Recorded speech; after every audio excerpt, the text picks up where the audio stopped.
हे महाशक्ति, आपको नमस्कार है, लक्ष कोटि नमस्कार है। हे माँ भवानी, जो भक्त आपके इस पाठ का वर्णन भक्ति पूर्वक सुने, उसको धन धान्य से परिपूर्ण करना। देवताओं के तेज से देवी का प्रादुर्भाव और महिषासुर की सेना का वध। द्वितीय अध्याय। ओम। मध्यम चरित्र के विष्णु ऋषि महालक्ष्मी देवता उष्णिक, छंद, शाकंभरी शक्ति, दुर्गा बीज, वायु तत्व और यजुर्वेद स्वरूप हैं। श्री महालक्ष्मी की प्रसन्नता के लिए मध्यम चरित्र के पाठ में इसका विनियोग है। मैं कमल के आसन पर बैठी हुई प्रसन्न मुख वाली महिषासुर मर्दिनी भगवती महालक्ष्मी का भजन करती हूँ, जो अपने हाथों में अक्षरमाला, फरसा, गदा, बाण, वज्र, धनुष, कुंडिका, दंड, शक्ति, खड्ग, ढाल, शंख, घंटा, मधुपात, त्रिशूल, पाश और चक्र धारण करती है। ऋषि कहते हैं, पूर्व काल में देवताओं और असुरों में पूरे 100 वर्षों तक घोर संग्राम हुआ था। उसमें असुरों का स्वामी महिषासुर था और देवताओं के नायक इंद्र थे। उस युद्ध में देवताओं की सेना महाबली असुरों से परास्त हो गई। संपूर्ण देवताओं को जीतकर महिषासुर इंद्र बन बैठा। तब पराजित देवता प्रजापति ब्रह्मा जी को आगे करके उस स्थान पर गए जहां भगवान शंकर और विष्णु विराजमान थे। देवताओं ने महिषासुर के पराक्रम से तथा अपनी पराजय का यथावत वृत्तांत उन दोनों देवेश्वरों से विस्तार पूर्वक कह सुनाया। वे बोले, भगवान महिषासुर सूर्य, इंद्र, अग्नि, वायु, चंद्रमा, यम, वरुण और अन्य देवताओं के भी अधिकार छीनकर स्वयं ही सबका अधिष्ठाता बन बैठा है। उस दुरात्मा महिष ने समस्त देवताओं को स्वर्ग से निकाल दिया है। अब वे मृत मनुष्यों की भांति पृथ्वी पर विचरते हैं। दैत्यों की यह सारी करतूत हमने आप लोगों से कह सुनाई। अब हम आप ही की शरण में आए हैं, उसके वध का कोई उपाय सोचिए। इस प्रकार देवताओं के वचन सुनकर भगवान विष्णु और शिव ने दैत्यों पर बड़ा क्रोध किया। उनकी भौहें तन गई और मुंह टेढ़ा हो गया। तब अत्यंत कोप से भरे हुए चक्रपाणी श्री विष्णु के मुख से एक महान तेज प्रकट हुआ। इस प्रकार ब्रह्मा, शंकर तथा इंद्र आदि अन्य देवताओं के शरीर से भी बड़ा भारी तेज निकला। वह सब मिलकर एक हो गया। महान तेज का वह पुंज जाज्वल्यमान पर्वत सा जान पड़ा। देवताओं ने देखा, वहां उसकी ज्वालाएं संपूर्ण दिशाओं में व्याप्त हो रही थी। संपूर्ण देवताओं के शरीर से प्रकट हुए उस तेज की कहीं तुलना नहीं की जा सकती थी। एकत्रित होने पर वह एक नारी के रूप में परिणित हो गया और अपने प्रकाश से तीनों लोकों में व्याप्त जान पड़ा। भगवान शंकर का जो तेज था, उससे उस देवी का मुख प्रकट हुआ। यमराज के तेज से उसके सिर में बाल निकल आए। श्री विष्णु भगवान के तेज से उसकी भुजाएं उत्पन्न हो गई। चंद्रमा के तेज से दोनों स्तनों का और इंद्र के तेज से मध्य भाग कटी प्रदेश का प्रादुर्भाव हुआ। वरुण के तेज से जंघा और पिंडली तथा पृथ्वी के तेज से नितंब भाग का प्रकट हुआ। ब्रह्मा के तेज से दोनों चरण और सूर्य के तेज से उसकी उंगलियां उत्पन्न हुई। वसुओं के तेज से हाथों की उंगलियां और कुबेर के तेज से नासिका प्रकट हुई। उस देवी के दांत प्रजापति के तेज से और तीनों नेत्र अग्नि के तेज से प्रकट हुए थे। उसकी भौहें संध्या के और कान वायु के तेज से उत्पन्न हुए थे। इस प्रकार अन्य देवताओं के तेज से भी उस कल्याणमयी देवी का आविर्भाव हुआ। तदंतर समस्त देवताओं के तेज पुंज से प्रकट हुई देवी को देखकर महिषासुर के सताए हुए देवता प्रसन्न हुए। पिनाकधारी भगवान शंकर ने अपने शूल से एक शूल निकालकर उन्हें दिया। फिर भगवान विष्णु ने भी अपने चक्र से चक्र उत्पन्न करके भगवती को अर्पण किया। वरुण ने भी शंख भेंट किया। अग्नि ने उन्हें शक्ति दी और वायु ने धनुष तथा बाण से भरे हुए 2 तरकश प्रदान किए। सहस्त्र नेत्रों वाले देवराज इंद्र ने अपने वज्र से उत्पन्न करके दिया और ऐरावत हाथी से उतारकर एक घंटा भी प्रदान किया। यमराज ने कालदंड से दंड, वरुण ने पाश, प्रजापति ने स्फटिकाक्षी माला और ब्रह्मा जी ने कमंडलू भेंट किया। सूर्य ने देवी के समस्त रोमकूपों में अपने किरणों का तेज भर दिया। काल ने उन्हें चमकती हुई ढाल और तलवार दी। शीर समुद्र ने उज्ज्वल हार तथा कभी जीर्ण न होने वाले 2 दिव्य वस्त्र भेंट किए। साथ ही उन्होंने दिव्य चूड़ामणि, 2 कुंडल, कड़े उज्ज्वल अर्धचंद्र, सब बाहुओं के लिए केयूर, दोनों चरणों के लिए निर्मल नुपुर, गले की सुंदर हंसली तथा सब अंगुलियों में पहनने के लिए रत्नों की बनी अंगूठियां भी दी। विश्वकर्मा ने उन्हें अत्यंत निर्मल फरसा भेंट किया, साथ ही उनके अनेक प्रकार के अस्त्र और अभेद कवच दिए। इनके सिवा मस्तक और वक्ष स्थल पर धारण करने के लिए कभी न कुंभलाने वाले कमलों की मालाएं दी। जल्दी ने उन्हें सुंदर कमल का फूल भेंट किया। हिमालय ने सवारी के लिए सिंह तथा भांति भांति के रत्न समर्पित किए। धनाध्यक्ष कुबेर ने मधु से भरा पान पात्र दिया तथा संपूर्ण नागों के राजा शेषनाग ने, जो इस पृथ्वी को धारण करते हैं, उन्हें बहुमूल्य मणियों से विभूषित नागहार भेंट दिया। इस प्रकार अन्य देवताओं ने भी आभूषण और अस्त्र शस्त्र देकर देवी का सम्मान किया। तत्पश्चात उन्होंने बारंबार अट्टहास पूर्वक उच्च स्वर से गर्जना की। उनके भयंकर नाद से संपूर्ण आकाश गूंज उठा। देवी का वह अत्यंत उच्च स्वर से किया हुआ सिंहनाद कहीं समा न सका। आकाश उसके सामने लघु प्रतीत होने लगा। उससे बड़े जोर की प्रतिध्वनि हुई, जिससे संपूर्ण विश्व में हलचल मच गई और समुद्र कांप उठे।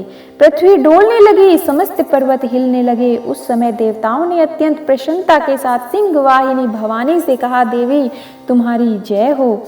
साथ ही महर्षियों ने भक्ति भाव से विनम्र होकर उनका स्तवन किया। संपूर्ण त्रिलोकी को शोकग्रस्त देख दैत्यगण अपनी समस्त सेना को कवच आदि से सुसज्जित कर हाथों में हथियार ले सहसा उठकर खड़े हो गए। उस समय महिषासुर ने बड़े क्रोध में आकर कहा, आह, यह क्या हो रहा है। फिर वह संपूर्ण असुरों से घिरकर उस सिंहनाद की ओर लक्ष्य करके दौड़ा और आगे पहुंचकर उसने देवी को देखा, जो अपनी प्रभा से तीनों लोकों को प्रकाशित कर रही थी।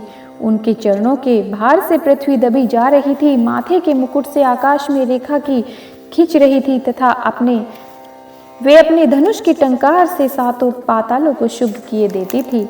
देवी अपनी हजारों भुजाओं से संपूर्ण दिशाओं को आच्छादित करके खड़ी थी। तदंतर उनके साथ देवताओं का युद्ध छिड़ गया। नाना प्रकार के अस्त्र शस्त्रों से प्रहार से संपूर्ण दिशाएं उद्भाषित होने लगी। चिक्षुर नामक महान असुर महिषासुर का सेना नायक था। वह देवी के साथ युद्ध करने लगा। अन्य दैत्यों की चतुरंगिणी सेना साथ लेकर चामर भी लड़ने लगा। 60,000 रथियों के साथ आकर उदग नामक महादैत्य ने लोहा लिया। 1 करोड़ रथियों को साथ लेकर महाहनु नामक दैत्य युद्ध करने लगा, जिसके रोएं तलवार के समान तीखे थे। वह असिलोमा नामक महादैत्य 5 करोड़ रथी सैनिकों सहित युद्ध में आ डटा। 60 लाख रथियों से घिरा हुआ बाष्फल नामक दैत्य भी उस युद्ध में लड़ने लगा। परिवातित नामक राक्षस हाथी सवार और घुड़सवारों के साथ अनेक दलों और 1 करोड़ रथियों की सेना लेकर युद्ध करने लगा। बिडाल नामक दैत्य 5 अरब रथियों से घिरकर लोहा लेने लगा। इनके अतिरिक्त और भी हजारों महादैत्य रथ, हाथी और घोड़ों की सेना साथ लेकर वहां देवी के साथ युद्ध करने लगे। स्वयं महिषासुर उस रणभूमि में कोटि कोटि सशस्त्र रथ, हाथी और घोड़ों की सेना से घिरा हुआ खड़ा था।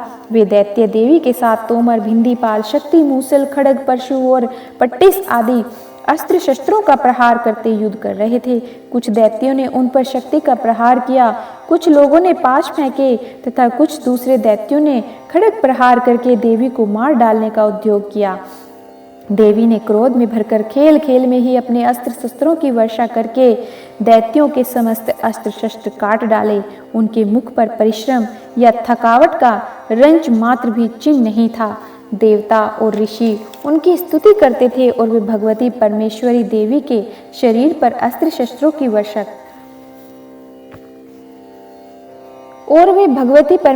दैत्यों के शरीर पर अस्त्र शस्त्रों की वर्षा करती रही। देवी का वाहन सिंह भी क्रोध में भरकर गर्दन के बालों को हिलाता हुआ असुरों की सेना में इस प्रकार विचरने लगा, मानो वनों में दावानल फैल रहा हो। रणभूमि में दैत्यों के साथ युद्ध करती हुई अंबिका देवी ने जितने निश्वास छोड़े, सभी तत्काल सैकड़ों हजारों गणों के रूप में प्रकट हो गए। परशु, भिंदीपाल, खड्ग तथा पट्टिश आदि अस्त्रों का द्वारा असुरों का सामना करने लगे। देवी की शक्ति से बढ़े हुए वे गण असुरों का नाश करते हुए नगाड़ा और शंख आदि बाजी बजाने लगे। उस संग्राम महोत्सव में कितने ही गण मृदंग बजा रहे थे। तदंतर देवी ने त्रिशूल से, गदा से, शक्ति की वर्षा से, खड्ग आदि से सैकड़ों महादैत्यों का संहार कर डाला। कितनों को घंटे के भयंकर नाद से मूर्छित करके मार गिराया। बहुतेरे दैत्यों को पाश से बांधकर धरती पर घसीटा। कितने ही दैत्य उनकी तीखी तलवार की मार से दो दो टुकड़े हो गए। कितने ही गदा की चोट से घायल हो धरती पर सो गए। कितने ही मूसल की मार से अत्यंत आहत होकर रक्त वमन करने लगे। कुछ दैत्य शूल से छाती फट जाने के कारण पृथ्वी पर ढेर हो गए। उस रणांगण में बाण समूहों की वृष्टि से कितने ही असुरों की कमर टूट गई। बाज की तरह झपटने वाले देव पीड़क दैत्यगण अपने प्राणों से हाथ धोने लगे। किन्हीं की बाहें छिन्न भिन्न हो गई, कितनों की गर्दनें कट गई। कितने ही दैत्यों के मस्तक कट कट कर गिरने लगे। कुछ लोगों के शरीर मध्य भाग में ही विदीर्ण हो गए। कितने ही महादैत्य जांघें कट जाने से पृथ्वी पर गिर पड़े। कितनों की ही देवी ने एक बाह और एक पैर और एक नेत्र वाले करके 2 टुकड़ों में चीर डाला। कितने ही दैत्य मस्तक कट जाने पर भी गिरकर फिर उठ जाते और केवल धड़के ही स्वरूप में अच्छे अच्छे हथियार हाथ में ले देवी के साथ युद्ध करने लगते थे। दूसरे कबंध युद्ध के बाजों की लय पर नाचते थे। कितने ही बिना सिर के धड़ हाथों में खड़ग शक्ति और रिष्टि लिए दौड़ते थे तथा दूसरे महादैत्य ठहरो ठहरो यह कहते हुए देवी को युद्ध के लिए ललकारते थे। जहां वह घोर संग्राम हुआ था वहां की धरती देवी के गिराए हुए रथ, हाथी, घोड़े और असुरों की लाश से ऐसी पट गई थी कि वहां चलना फिरना असंभव हो गया था। दैत्यों की सेना में हाथी, घोड़े और असुरों के शरीरों से इतनी अधिक मात्रा में रक्तपात हुआ कि थोड़ी ही देर में वहां खून की बड़ी बड़ी नदियां बहने लगी।